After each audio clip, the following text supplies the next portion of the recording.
everybody, it's Benita. I hope you guys are having a really good day. I am having a good day as well, and I'm feeling really good today. So I'm going to be quick. Um, so I'm leaving my NeuroOphthalmologist office. As you saw when I posted a little while ago, my NeuroOphthalmologist, what he does, he takes care of my eyes from the inside, okay? And the second type of brain tumor that I have, what it does is it causes fluid and pressure to build up behind my eyes. That does two things. It gives me excruciating migraines, and it also takes my sight. And so we keep an eye on that. So far I've had 2 surgeries for that type of brain tumor. So today I went in praying and hoping that we would be able to start weaning me off of the treatment medication for the second type of brain tumor.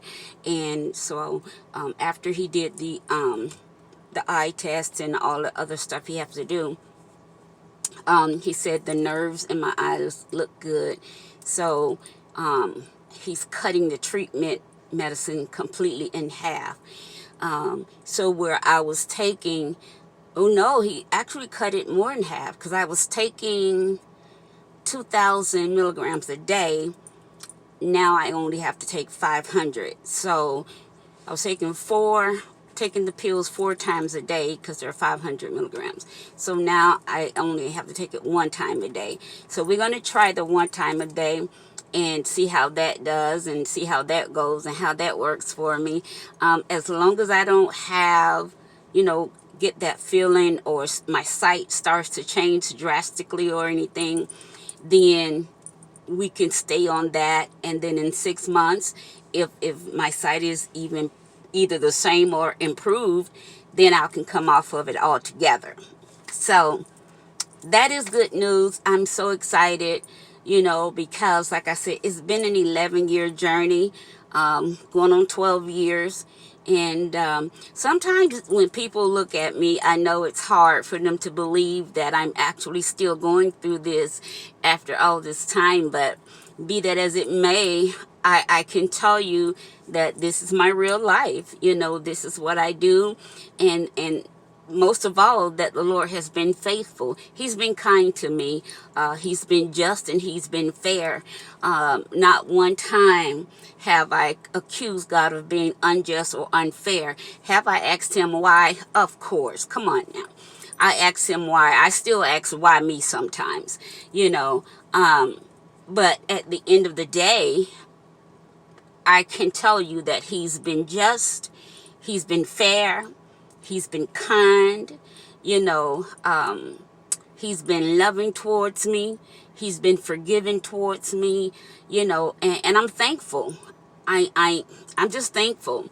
And so now my next step, I don't have to have the procedure. Remember, I don't know if I told you guys, he's the doctor that would determine my next procedure. And that procedure would be a lumbar puncture. I hate those things because we have 7 layers of skin. That needle goes into your spine. He has to pull the fluid. They have to measure it, see the numbers on it and all of that. And then after that, you have to sleep a certain way for so many days to give your that hole or that incision time to close back up. You can't do too much for too many days afterwards, because you'll get what's called a spinal fluid headache. If you've never had a spinal fluid headache, imagine this. It's a migraine times 10 getting ran over by a Mack truck on your head. Okay? That's a spinal fluid headache. Like, Jesus, take me to the king kind of headache, okay? That's what a spinal headache is. So, I'm just trying to watch my time, make sure I don't run over time. So, He said I don't have to have that procedure, and I'm so thankful for that, because I did not want to have it. I hate being put to sleep, because I don't want to say that I'm afraid, but there's always a chance. With anesthesia, sometimes you just don't know. So I don't like being put to sleep. And for the lumbar puncture, you have to be put to sleep. At least for me, I'm always asleep when they do the lumbar puncture. I've never had an awake lumbar puncture before. So, but the good news is I don't have to have that procedure at all now. So I'm thankful for that. So the next step now is, next I go see my my neurosurgeon. Okay, now he's the one I have to go get my scans done. They do the scan with and without the dye. That's a long day. That's like an all-day process, I go in. It's just like registering to go in the hospital. I go in. I put on take off my clothes, put on the hospital clothes. They come in, hook me up to the IV and all that. Like I said, it's a long process. Physically, it's not taxing, but mentally, yeah, it is. It's more mentally taxing for me than anything else. So, the hospital has already called and scheduled that. And I'm just really believing God that because the tumor has surrounded my carotid artery, I'm just believing God that thing is, it just, either you got to go or you got to be still or you got to do something, and I just trust God. God's hand has been on me all this time. I mean, I just, I don't know what else to do or to say or how to feel, except for I know my entire life is in God's hands, and when I think about it like that, of course, it takes away a lot of pressure from me. It takes away a lot of fear. It takes away a lot of me dreading going to these different appointments because I'm so afraid of what I'm going to hear. It takes away all of that, and so I just have to even remind myself, you've come this far. Sometimes I have to talk to myself. Benita, you've come this far. Benita, you've come this far. Even days when depression try to sink in. Benita, you've come this far. Keep going. Keep fighting. Keep going. You've come this far, And so I wanted to just share a little bit of light, a little bit of my good news with you. And I know a lot of times, people will say, well, you share a lot. It's life. Life is worth living, and nobody wants to go through life alone, particularly in this type of journey. Yeah, some people may think I overshare, and that's okay. You don't have to listen, but it's my life, and I believe that God chose me for this particular assignment, to be a witness in the earth that he is God. He is sovereign. He's a healer. He's a miracle worker. He's everything. He's El Shaddai. He's more than enough. And so there are times that spirit of gratefulness fall on me, even though things may not all be, kosher like I want it to be, but I'm grateful and I'm thankful for this assignment in the earth. And that's all if I look at it any other way, hold on. Part two. If I look at it any other way, I'll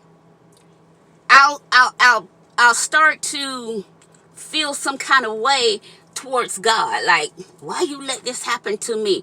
I'll start false accusing God, as if he's unjust, unkind, unloving, uncaring, and unaware of what I'm going through. And so I have to keep telling myself that this is an assignment, and I understand different people may say, well, are you saying God made you sick? Come on, let's be more intelligent than that. I would never say that. What I'm saying is that if this had to come, then I thank God that it came. He chose me because he knew, God knew, even from a girl at 14, when I fell in love with him, he knew he could trust me to go through this. I'm talking about this right here, right now, what I'm going through. It's not easy. It's not pleasant. You know, I cry many days. I cry many nights. You all seen the video I released. You know, money ain't fun, and money just gone. An 11-year journey. So if I look at it any other way, I'm going to lose my faith. And so in order for me to keep my faith, to keep my feet on the ground, I have to remain in a place where I see God as just. I see God as caring. I see God as being a God that specifically chose me for this assignment. Why? Because he knew at 14 I fell in love with him, and so he knew that even at 14, okay, down the road, I think this gonna happen. I see this happening. So when this happened, I'm already gonna be there.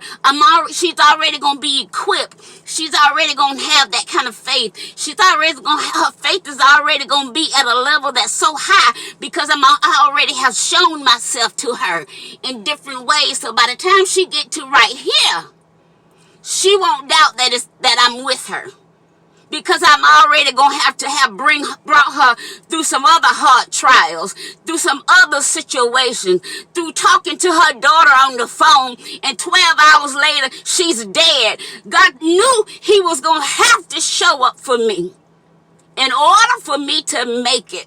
And so he began showing up for me early. So when he got me right here, I already knew he was with me. I already knew. From talking to my mother on the phone Thursday, 3 days later, she's dead. God already knew. He had already started preparing me for this hard journey. All of this happened in the middle of my journey. So he knew he could trust me. And now, because I've trusted God so much, now God knows he can trust me. So you know what? Yes, I released the video. Yes, I heard you guys. Oh, I wouldn't have told nobody. I wouldn't have shared that much. I wouldn't have told nobody, all of that. But I did.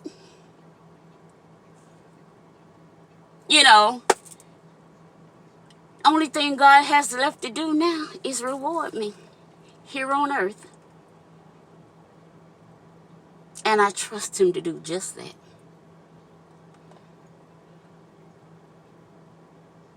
I trust him to do just that. I gotta calm down, y'all. I trust God to do just that. So yeah. So yeah. I'm gonna be amazed. I'm not worried about y'all. I'm gonna be amazed at how God's gonna take me from being on the verge, facing eviction, rent 6 months behind, owing $20,000 in back rent. Yeah, I'm going to be surprised. I'm not worried about y'all. I'm going to be surprised how God getting ready to work this out for me. I'm going to be surprised. But when he does it, yes, I'm going to be surprised. But guess what? I'm also going to be expecting it. I don't know how it's going to do it. I don't know. I don't know. And right now, I don't care what people think about what I'm saying. I honestly don't. You got to walk in my shoes to understand how I talk. You got to walk in my level of faith. You got to have walk with God the way I walk with him.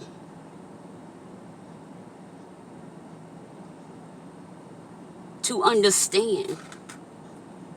why I think the way I think, why I move the way I move, why I am the way I am. And so I just wanted to come on and share my news that I don't have to have that next procedure. I can come down off the treatment medication. The nerves are healed. So now we just wait for the next phase. The next phase is for me to go have my MRI and all that. I think I don't do that until either next month or, yeah, I go the week of Christmas. The week of Christmas, that's when I go. All right? So I'm going to go.